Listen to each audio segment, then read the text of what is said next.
আমরা দেখতে পাচ্ছি এখানে হাই ক্যাপাসিটি একটা plug, two pin plug use করা হয়েছে।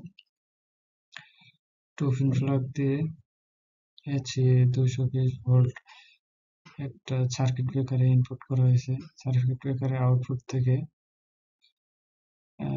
রিলের 1 নম্বর পিনে, স্টেট রিলের 1 নম্বর পিনে দেওয়া হয়েছে এবং 2 নম্বর পিন হিটিং এলিমেন্টের 1 নম্বর পিনে চলে গেছে। আর নিউট্রাল কমন করে হচ্ছে হিটিং এলিমেন্টের নেগেটিভ প্রান্তে দেওয়া হয়েছে এবং পিআইডি কন্ট্রোলারের 8 নম্বর পিনে দেওয়া হয়েছে।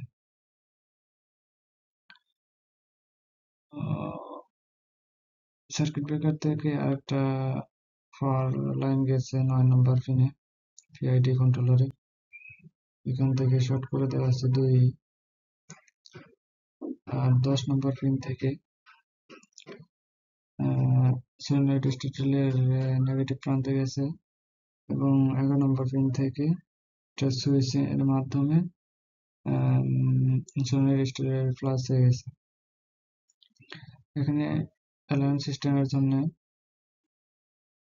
8 নম্বর এবং 1 নম্বর পিন থেকে পজিটিভ এবং নেগেটিভ টার্মিনাল অ্যালার্ম সিস্টেমের পজিটিভ এবং নেগেটিভে লাগানো হয়েছে।